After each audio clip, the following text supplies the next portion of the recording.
Okay, Beis, welcome back. Here we go again.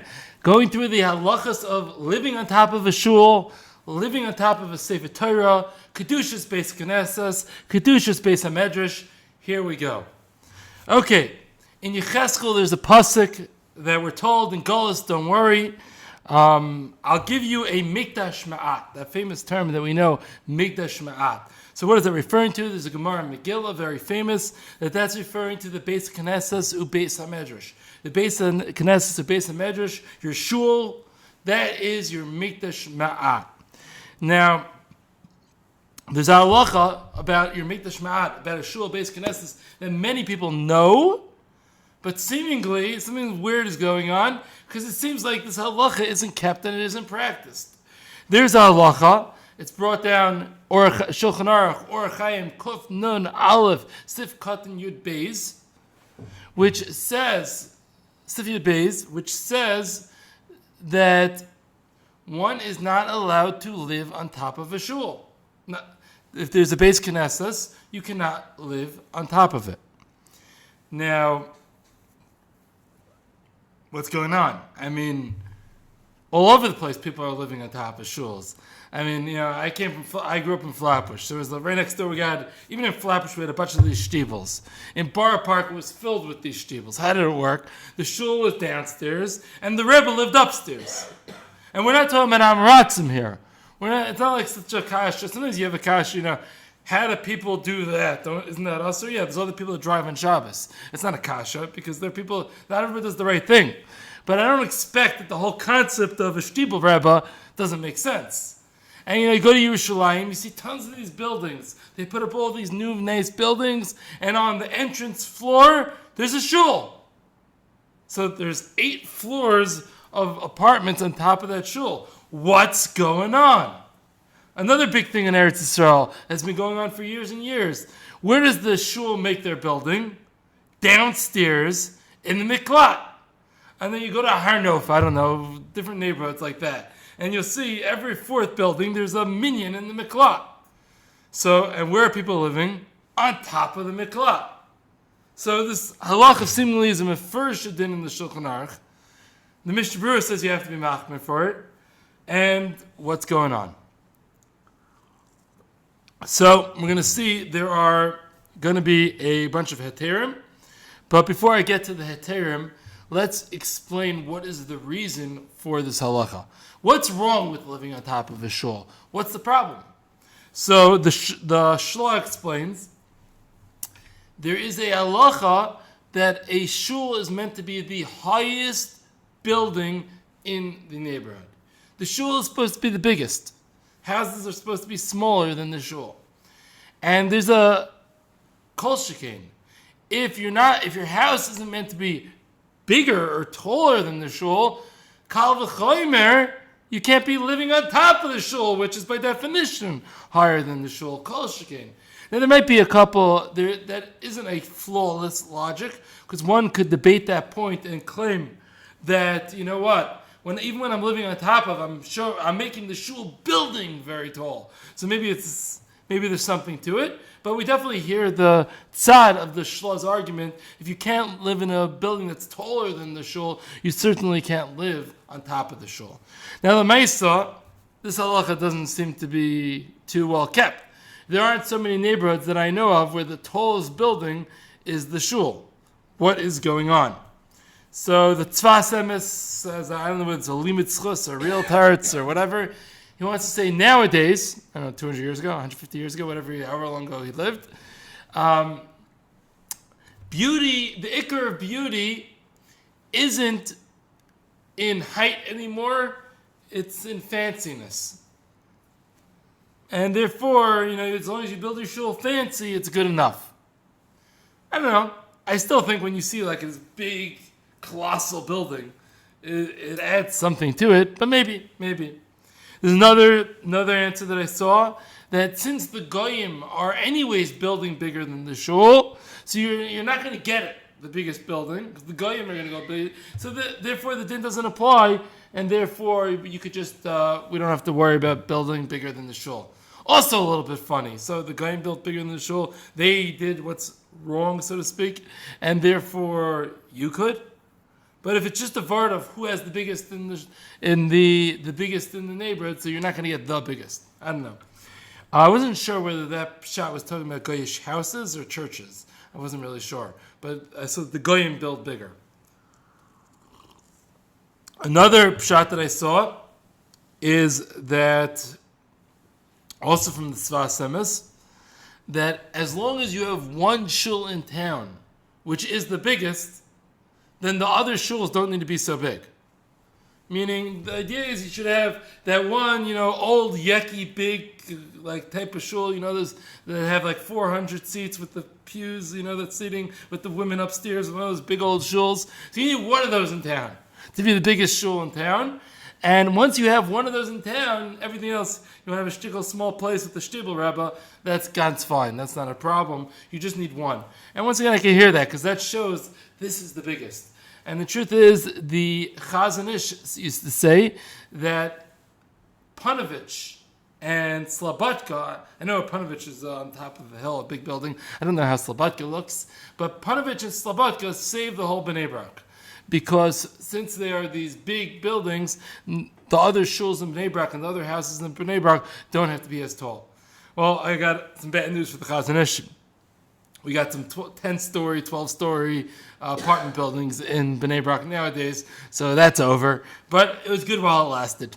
Okay, fine. So those are some of the reasons that we don't keep this anymore.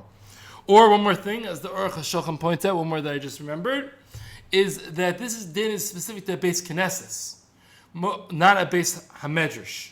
Most of our shuls nowadays are not a Beis Knesses, rather they're a Beis Medrash. What is the difference between the two?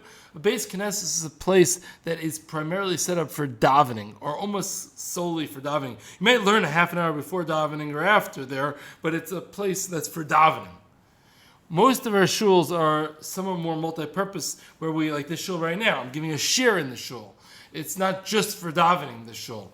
Whereas some of these old shuls, they had this davening room and they had a separate room for learning and shiur, etc. A lot of the big old-time shuls are like that. So the big old-time shuls that are like that have one area for davening and a different area for learning. So the davening area is a Beis Knesses and the learning area is a Beis Medrash. So that the Aruch HaShulchan, this din only applies to Beis Knesses. But if you have a shul that's a multi-purpose room that's for Beis Knesses and for learning and davening, that's a Beis Medrash and Zet Aruch HaShulchan, this din of it needing to be the tallest in town does not apply. Okay, now the second reason of not to be above the shul, the first reason was, as we said, the shlad, the kal v'chomer from the tallest building in town, which we went off a little bit on a tangent.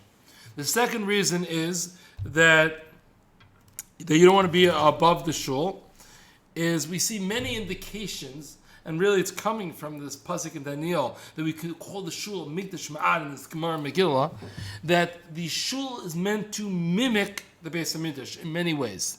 And that's part of the reason. I saw a tshuva, somebody asked, should I make a gold or silver, I don't remember what it was, thing in front of the Aron Kodesh instead of having a cloth paroiches. And the idea was, no, you should. The answer to the tshuva, I forgot who was asked, but I saw it when I was looking around. No, it's better to have a paroiches. It's more doimel mikdash, where they had curtains in the Beis HaMikdash. So another thing that we see, the bima being in the center, because the bima is connected to Aron, which was in the center of the room, and therefore the bima should be in the center of the room. The Chassam sefer was mamish stark on this. It had to be completely centered in every way. Most poskim nowadays are saying it just needs to be like Ramesh Feinstein. The relative center is good enough. It doesn't have to be mamish in the center. But many explain the Chassam sefer wasn't coming from pure halacha. He was really fighting the reform, and the reform wanted to move the Aron Kodesh to the front of the shul to mimic churches. So Chassam sefer said it's asur daven if it's not mamish directly in the middle. But most hold that Chassam sefer wasn't coming purely from halacha. It was much more of an idea of fighting the reform. Okay, that was a side point. But we see this idea of mimicking the Beis HaMikdash. And in the Beis HaMikdash, we know that on top of the Azara, that was kodesh. You couldn't get another. You couldn't bring kachim. It was kodesh. You couldn't get use out of it, and therefore, on top of our shuls are also considered kodesh. And as the Mordechai points out, this idea of being a midrash ma'at is not just a nice agadita concept, but it's actually a mamish adin.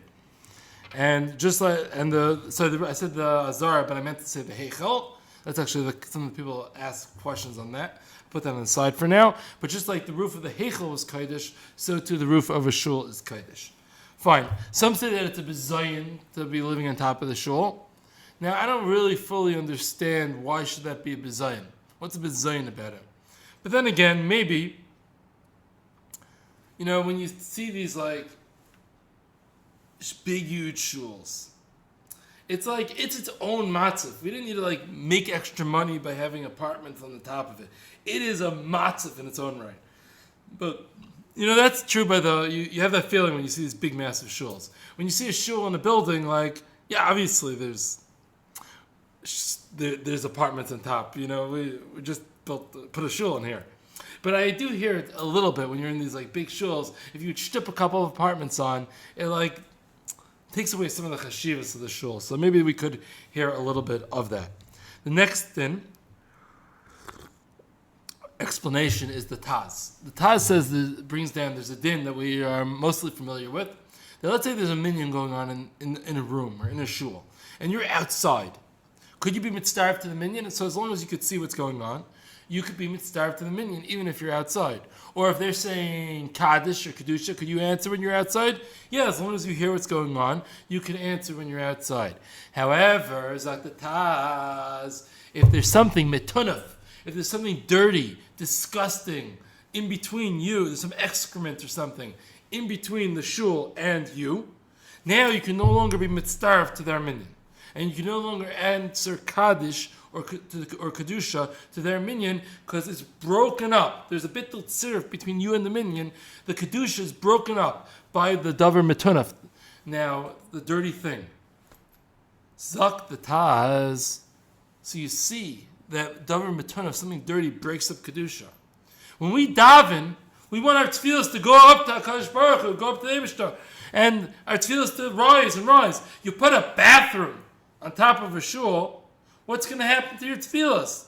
Your tefillos are going to get blocked. And if your tefillos are going to get blocked, you can't do that. It's going to block the tefillos from going up, and that is a problem. And therefore, you cannot have somebody living on top of a shul. That's what the Taz says. Now, there's many people that ask on the Taz, including, I believe, the Shari Tzion asked on the Taz, wait a second. Make it easy that these two things work on the same track. Who says that they are comparable? One is about the serif of a minyan, being connected to a minyan. The other one is about our tefillas being answered. Who said they play by the same rules? I don't know. Yeah, they're both Kedusha related, but make it easy that they play by the same rules. Maybe tefillah could go through that. And furthermore, who said tefillah goes up? I know there's like a mindset, daven shemayim, whatever. I don't know. My tefillah goes to the kaisel. You don't need to go up to go to the kaisel. Go straight to go to the kaisel. So who says taking that route? And even let's say there was a davar metunaf, does tefillah not know how to make a turnaround? Is it like hilchas tuma? How does it work? I don't know how it works. Mechatesi, it works the way that the Taz is saying it works. Fine. Now. Fine. So something is strange because many know this halacha, and as I said, it's seemingly not kept because we see all over the place there are people living on top of shuls. Now, and I'll add another one to the list: dormitories on top of the Beis Medrash and yeshivas, all over the place, right? So what's going on? So the first heter is actually it's a Ramah. The Ramah on this Shulchan Aruch in Orach Chaim Kuf Nun Aleph Sif Yud Beis says that the Isser only applies when the shul was built first, and then you built apartments on top of the shul. However, if you first had the apartments and then later they decided, let's make downstairs into a shul, then there isn't the isser of having people living on top of shuls. Now this is going to be a huge savior, because this is most of the cases. And what about if it was built at the same time? So the Taz says, then kol shekain, if they were built at the same time, because from the Ramah, you have kind of a diak going both ways a little bit. Because the Ramah says, this is a problem when the shul, sorry, I said it wrong. This is a problem when the shul was built first and then they built apartments afterwards. But if they built the apartments first and then put a shul, it's fine. What if they built at the same time? So the Taz says, kol shekain, it's fine if they were built at the same time. And once again, sefer, you would assume the same. Because the idea, it's similar to the concepts that we see in tonight. If the Kedusha was never placed on the top level, so therefore, it was built without Kedusha spreading to the top level, so therefore you could have apartments on the top level. It's not a problem. I don't know if the Mechaber agrees to it. It's one of those Lashonis where you could read it both ways. You could read it that the Ramah is explaining the din and not going against the Mechaber, or he is actually arguing the Mechaber. I wasn't clear. I wanted to check up Rav Yosef to see what he says about this, to figure out whether the Mechaber is arguing or not, and I didn't get a chance to check it up, so I'm not sure. I don't have any svarim from Rav Yosef in my house, so I didn't get a chance to check it up. So sorry, Svardim. I don't know what the Svardim if they go with this Ramah or not. Okay. So that is the first reason, which is going to be very, very important, because that's really going to be, most of the time this is a shtibel, that's how it worked. They bought the house to make a shul on the downstairs and the Rebbe upstairs. Or they built those new buildings all over Yerushalayim with 8 floors, and they put a shul on the ground floor, and they built the apartments on top. That was the original plan, how they were planning on doing it. And the meklats are even, that's for sure, because the meklats are, they built it as a meklat. And then every fourth building in Har Nof said, what are we going to do with this meklat? Oh, let's make a shul. And that's definitely how it worked. So that just solved most of our issues. The second thing that's going to help us is the Chidah. The Chidah quotes a sefer called Pe'er Hadar, which was written by the Rambam. And it says that one could live on top of a shul, no problem. The Rambam argues in the Mordechai. The Mordechai understood that Gemara to say that a Beis Haknesses and Beis Medrash is a Mikdash Ma'at. The Mordechai understand that was a halachic tikadin. It's a Mikdash Ma'at, Hilch Halacha, Asad to Mishtamish on top of it, etc. The Rambam understood that Gemara to be a little bit more agaditic. It's a chash of a place, your shul. It's like your mini Beis Hamikdash. But not that a mamish takes on the Kedusha levels of a Beis Hamikdash and you can't live on top. Not that it follows the halachas. And it's just a nice concept. That's how the Rambam understood that Gemara.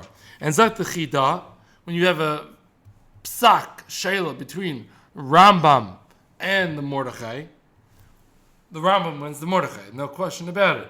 And Memela, Zak the Chidah, you're allowed to live on top of a shul, it's no problem. The Rambam does add in the sefer Paradar, you're not allowed to live on top of the Aron Kodesh. So living on top of the Aron Kodesh is still a problem. But on top of the general shul is not a problem according to the Chidah. Now, why wasn't this quoted in the? Why did the Mechaber and the Ramah not go with the Rambam? It seems nobody knew about this Rambam. And as the Chidah points out, he says that if the Mechaber and the Ramah would have had this Rambam, they would have passed him like the Rambam. Rambam versus Mordechai in Hilchos Psak. Everybody who's learned through a sugi knows the Rambam trumps the Mordechai. The Rambam's the king. The Rambam is the most influential Rishon in Psak. So the Mordechai, I'm not saying the Mordechai is nothing, but you take the Rambam over the Mordechai, no question. So if they would have had the Rambam, they would have all passed like the Rambam. They just didn't have him. So that the Chidah, I'm passing like the Rambam, it's all mutter. Now, is that the right approach? So many know the Chazon Ish, it's famous, that he wouldn't take into account any svarim that were found later. All these sefarim that were found in the Geniza in Alexandria and all the other Genizas here and there, the Chazon Ish said that that was no factor in halacha. It's min hashemayim that those sefarim were lost, and they're not part of a Messiah. Our big poskim throughout the generations and achronim, they didn't have these sefarim, and Mamela, they don't count in psak halacha. They're a non-factor. If you want to read them, you're still yotze Talmud Torah, but in the world of psak, there's no place for them. What many don't realize is, even though that Chazon Ish is famous, what many don't realize is that most poskim never really went with that. It's clear from many indications that the Mishnah Berurah was perfectly fine using a newfound sefer. I'm saying newfound old sefer. The Moshe Feinstein has a shtickle where he writes explicitly that, if we found a new Meiri that they didn't have then, so that's a big factor. We have a new Rishon to stack up. And as long as it's verifiable that it's a Meiri, then it counts. So not everybody agreed to this Chazon Ish. So this is a little bit of a funny situation, because in the Messiah Klal Yisrael this didn't exist. But now the Chidah, it's not so recently the Chidah, but whatever it was, 100 years ago, the Chidah went, and 150 years ago, whatever it was, I don't know, 150 years ago, the Chidah said, look at this paradar that was found by somebody, and we have the Rambam. But Lamais, it seems that we, for the most part, the poskim seem not to work with this, which is interestingly enough. Okay, the third reason that we can maybe find some heterim is the Shevet Levi, specifically for the Bnei Eretz Yisrael, like this. Why can't you live on top of a shul? You can't, be Zionist on top of a shul, just using it for chol on top of a makam kodesh. However, he says perhaps, he doesn't say this with vadayis. In Eretz Yisrael, living in Eretz Yisrael, this is a mitzvah. Yeshiva Eretz Yisrael is a mitzvah. And if it's a mitzvah to live in Eretz Yisrael, you're doing a mitzvah. Shomer mitzvah lo yoyde davara. Nothing bad's going to happen to you if you're doing a mitzvah. There's no bezayin in a mitzvah, which is a little bit of a kasha. You do still have a bathroom there. But it's not a bezayin, the mice living on top of a shul, and therefore perhaps, he says as a suffix, perhaps it's not an issue in Eretz Yisrael. Fourth potential reason, which is going to be a very interesting reason, this is something that was mechadesh by the Divrei Chaim. So the Divrei Chaim, 150 years ago or so, came up with this idea that he was mechadesh the concept of a shtibel. Now, many of the non-Yiddish speakers mistakenly think that shtibel is the Yiddish word for shul. Some non-Yiddish speakers will assume, there's Beis Haknesses, and the Yiddish translation is shtibel. However, that is not true. Shtibel means a house, a room, a house, I guess. Right? A house is a shtibel. What's going on? Why are these Hasidim calling their shuls a shtibel? So this was actually the very interesting einfel, the interesting idea of the Divrei Chaim. The Divrei Chaim said nowadays, the Hasidim, the Olam, they need a place to eat, to drink, to schmooze, to hang out, to have a good time, right? And if you open up Kuf Nun Aleph or Chaim, you'll see the halachas of Beis Haknesses are very strict on what you could do there and what you can't do there. So, but l'maisa, I would much rather the Hasidim hanging out in the shtibel than hanging out in the street with all negative influences. So you know what? I don't have a shul. This is not a shul. This is a house. It's a shtibel. It's a house. It's a house. We happen to daven in the house. We happen to learn in the house. We eat in the house. We drink in the house. We schmooze in the house. We hang out in the house. We have a good time in the house. We joke around in the house. It's a house. Shul? No, there's not a shul. No sheikhs to shul. Any problem talking here, eating, drink? Why would there be a problem talking and eating? If I have a minion in my house, sometimes, let's say sometimes I have a minion in my house, is there a problem for me to eat in my house? Obviously not. It's my house. This is not a shul. It's not a Beis Haknesses. It's not a Beis Medrash. It's a house. We chill, we eat, we drink, we schmooze, we learn, we daven. And there's no problems. Now, once you do this, there's no problem living on top of that house. It's a house. It's not a shul. It has no Kedushas Beis Haknesses. Now, it was a great chap of the Divrei Chaim to avoid the issues of schmoozing in the shtibel. However, as Ramosha Feinstein points out, Ramosha Feinstein says this Eitz Ataka does work. He's masking with the Vart of the Divrei Chaim, but he says you got to realize it doesn't have Kedushas Beis Haknesses. There's a special maila, an advantage to davening and learning in a shul, and this shtibel will not have it. This Jewish Community Center, this JCC, the Jewish Community Center, the shtibel will not have that kedusha. You will not be yotze the mitzvah of building a Beis Haknesses. You will not be yotze that mitzvah when you build the shtibel. However, l'maisa might be a good cheshbon because it does work. Now, once you have that, our whole question: how could the Rebbe live on top? Besides the Ramah, which I'm about to say soon, some people are going to tell you not to rely on that Ramah. Besides that Ramah, Zot Divrei Chaim, this is a shtibel, this is not a shul, it's not a problem. The Rebbe could live upstairs. Now, I know there's still going to be a problem, once again, as the Chida pointed out, based on the Rambam, living on top of the Aron Kodesh. So I heard that a lot of the shtibel Rebbes, they block off the area on top of the Aron Kodesh, and they b'chlal don't use it.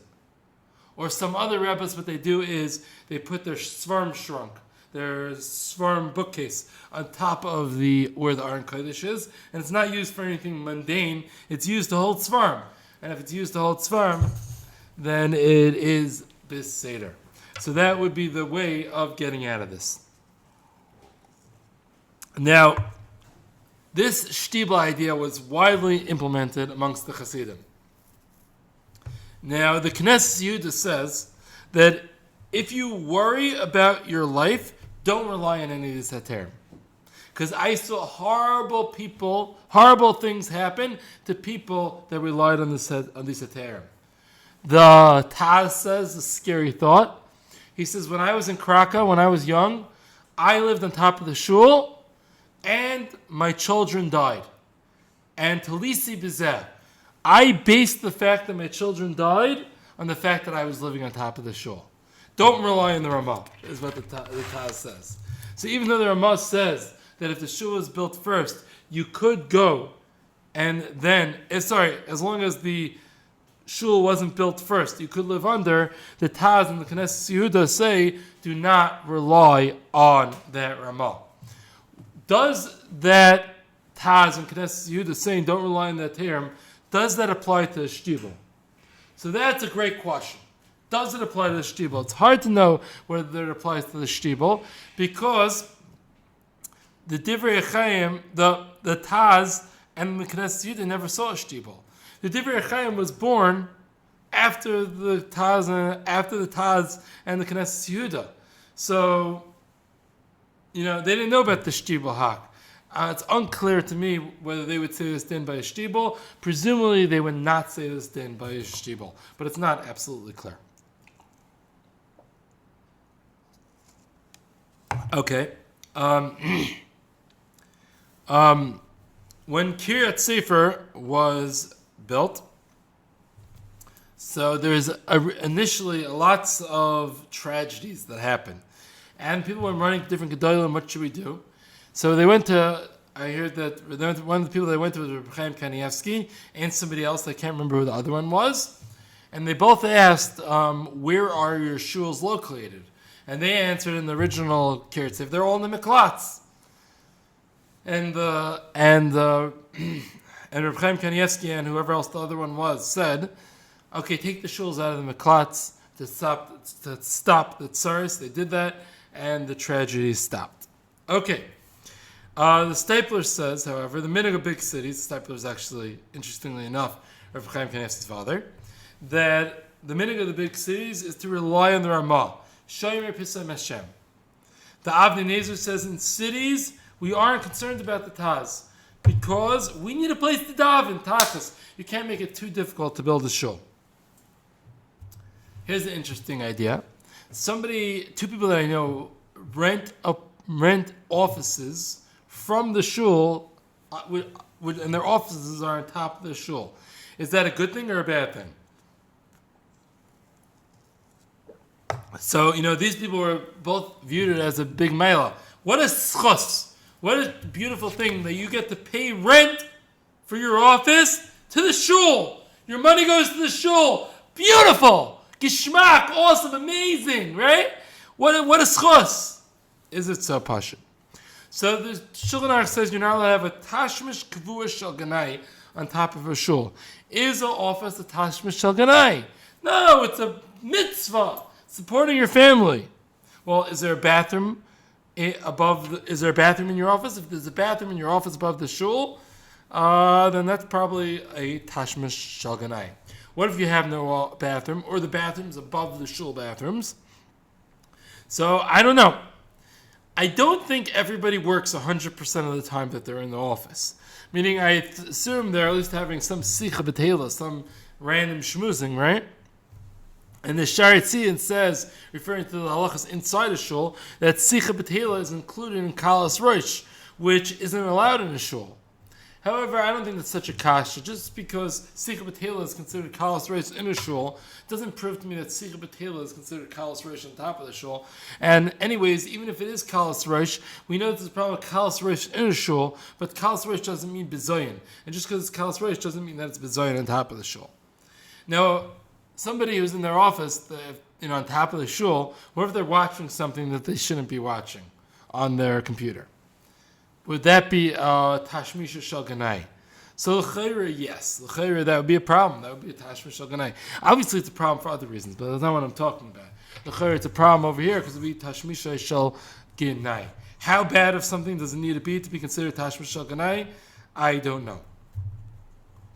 But once again, the heterim for houses seemingly would apply to offices as well. Now, on top of the Aron Kodesh, one shouldn't have a tashmish shel ganai.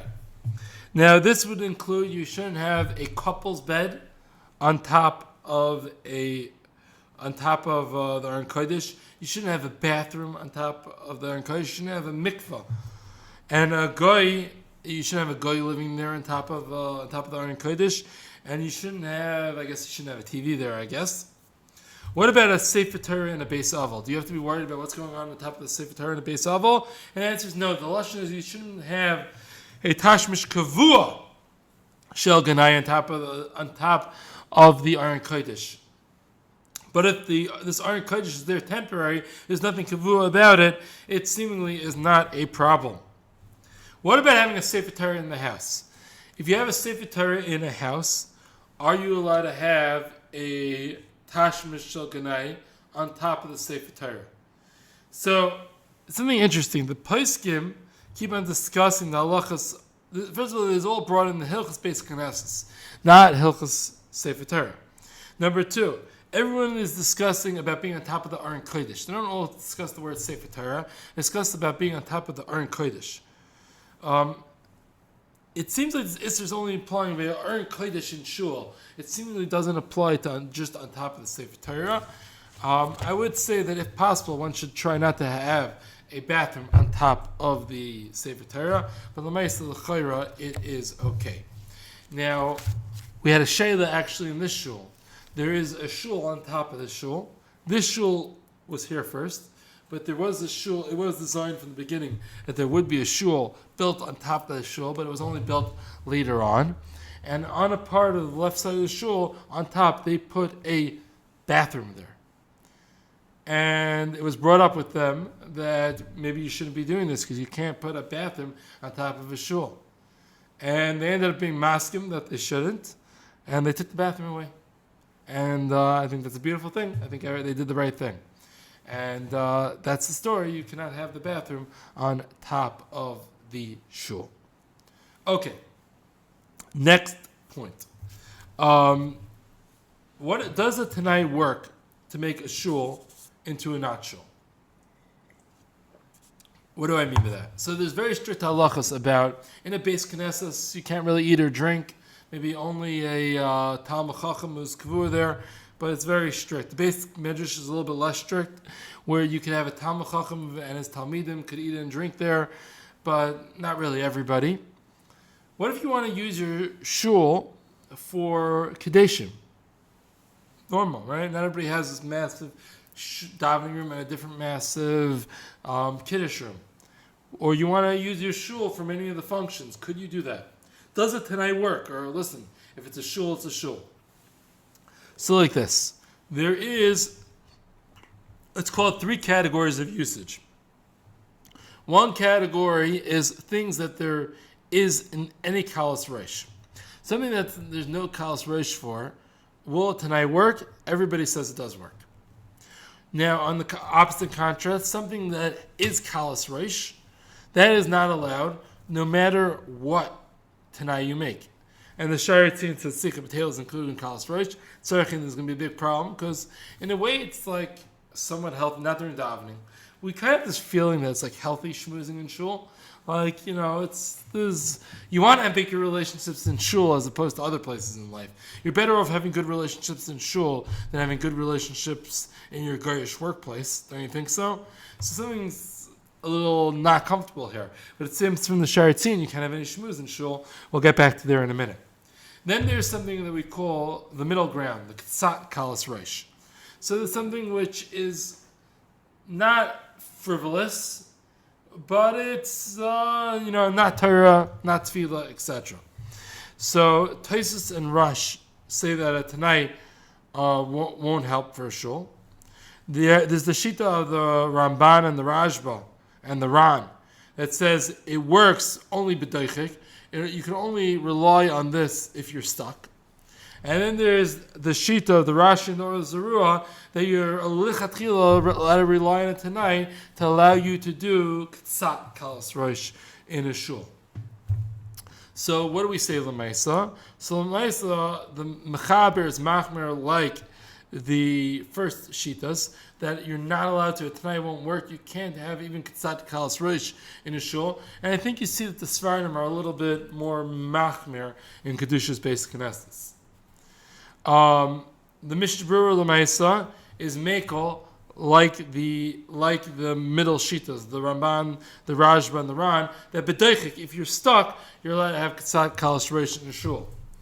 Moshe Feinstein says nowadays it seems that the minhag is that we go like Rashi and the Or Zarua, that we allow lichatchila. It's not only b'doichik when you're stuck. We allow shuls to be a place that you could have a kiddush, you could have an offer, you could have a shev brachas, you could have.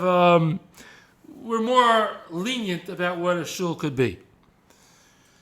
Now that's great for a kiddush, ktsat kalas reish. What about if you want to use your shul mamish for the HOA meeting, the board meetings, the HOA meetings? Maybe the board meetings about the shul, but the community HOA meetings, they have no sheikhs to the shul. You want to use your shul to have a magic show. You want to use your shul to do all these. That wouldn't help. To have a magic show in your shul, even going like Moshe Feinstein's cool thing that nowadays the minhag is like with the Rashi or Zarua, you wouldn't be allowed to just stop and have kalas reish in the shul. So how does that work? So when you make a shul, you have a couple of choices. You could go and say, once again, you could have this big shul with multiple rooms. We don't have any food functions in the shul. We don't have any other thing in the shul. The shul is for davening and learning, and you could go that mahalach. And that's great. Or you could be a little bit more makel, go like the Rashi and the Or Zarua. No, we have our shul for things that are ktsat kalas reish. We won't have a magic show in there, and we won't stam have a community board meeting there, which has no sheikhs to Haknesses. We won't have that here. But we're going to still have a shul. We're going to allow geshmaka kedeshim, etc. The third mahalach is to make it into a shtibel. And you can make it into a shtibel and then everything goes. But once you make it into a shtibel, you have to know what is, you're losing in the Kedushas Beis Haknesses. You're losing in the power of tefillah. But once again, you're better off making the shtibel than making everybody do a surim every time you do a function there. So if you're actually planning on using it for different functions, then you should make it into a shtibel.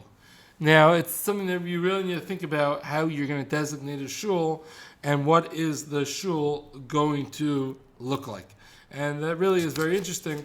I think nowadays there are different, in the Walitvish world, or different places, some people make it into a shtibel. Definitely like bungalow colony shuls are very often used. That's a shtibel. That's a JCC, a Jewish Community Center. That it's used for all sorts of things. I think a lot of shuls will depend whether they have a separate rooms or they have one room. If you have one room, a lot of times it's going to be the all-purpose room. You're going to have to make it into a shtibel. Whereas when you have a separate kiddush room, a separate hall in your shul, then you could certainly make it at least, maybe the higher level Beis Knesses without the Tanai, with only relying on the Tanai b'doichik, or at least, relying on it lechatchila, but not making it into a shtibel, not using it for those other functions. Once you do have a shul that is going to have Kedushas Beis Knesses, then you cannot have your hypnosis or magic show or whatever it is in the shul.